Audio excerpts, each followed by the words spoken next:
In 2019, NASA scientists captured for the first time ever a real-time shock wave from a supersonic airplane. Normally, images like this require Schlieren imaging with mirrors and carefully aligned optics. But they were able to do it using a new method called background-oriented Schlieren, where they used sunlight as a source, a telescope on the ground, and fluctuations in the desert background. They did this to study in more detail what happens in supersonic flow, or flow conditions where the fluid is moving faster than the wave speed in the material. This creates some of the weirdest flow conditions, where you get things like Mach cones, shock waves, and flow that speeds up where it seems like it should slow down. In this video, I'm going to show you how you can build a benchtop model of supersonic flow using something called Marangoni waves and see real shock waves form. Supersonic flow is a special condition that's actually called supercritical flow. Supercritical flow happens whenever a fluid is flowing faster than a wave can propagate through that fluid. For example, let's say you have a fluid flowing in a pipe, and then suddenly there's an obstruction in the pipe. Normally, this would cause all of the fluid in the pipe to slow down because a pressure wave would quickly travel upstream and tell the fluid to slow down. But in supersonic flow, the signal can't move upstream, so the upstream fluid keeps its fast flow while the fluid downstream near the obstruction is moving slower. So there's this sudden transition point in between called a normal shock wave.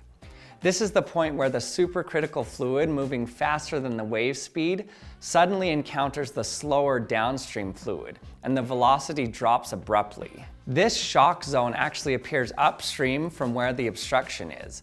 So you see this sudden transformation where the velocity just suddenly drops. But this is kind of weird. How do you have fluids that are moving at two different velocities in the same diameter pipe? Well, the only way is if the density is changing. When this is the case, you get even more strange results. For example, with normal subcritical flow, when you reduce the diameter of a pipe, the fluid flows faster through that region to keep the mass flow constant. But with supercritical flow, the opposite happens. A smaller diameter pipe reduces the speed, and a sudden widening of the pipe increases the flow speed. This one fact is why rocket nozzles are shaped the way that they are. The goal is to have a supersonic gas flying out the back. So you start with a subsonic gas entering here, and it speeds up as the diameter decreases. Then it reaches sonic speed at the throat, and when the nozzle widens, it accelerates even more. So these supercritical flows are really fun to play with, but notice that I've only been showing simulations. That's because it's hard to work with and generate supersonic gas speeds flowing through a pipe. But I'm going to show you how to see the same results using a different type of supercritical flow with something called the Marangoni effect. The Marangoni effect happens whenever you have a difference in surface tension. For example, when you put alcohol next to water, there's a large difference in surface tension. So the higher surface tension water pulls on the surface of the lower surface tension alcohol. This creates actual flow and spreading and movement of the liquids. But just like every physical process, the effect doesn't spread infinitely fast. When surface tension changes somewhere in a liquid, that change has to propagate through the fluid. Since this speed has a limit, that means that if we flow liquid fast enough, then the surface tension information can't travel upstream. So I'm going to try to create a supercritical flow, but instead of air and the speed of sound, I'm going to use water and the speed of surface tension. But before we do that, I want to thank the sponsor for this video, BetterHelp. BetterHelp is the world's largest therapy service, and it's 100% online. With BetterHelp, you can tap into a network of over 30,000 licensed and experienced therapists who can help you with a wide range of issues. To get started, you just answer a few questions about your needs and preferences in therapy. That way, BetterHelp can match you with the right therapist from their network. Then you can talk to your therapist however you feel comfortable, whether it's via messaging, phone, or video call. And you can message your therapist in the app or online anytime, and schedule a live session when it's convenient for you. And if your therapist isn't the right fit for you for any reason, you can switch to a new therapist at no additional charge.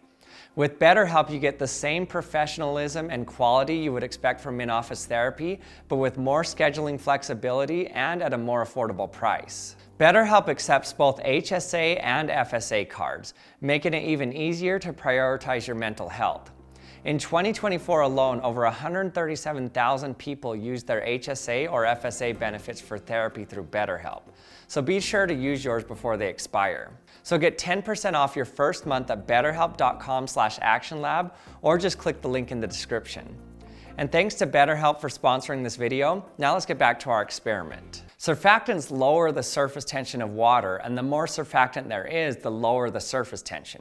So let's say I make a bubble film with this soapy water.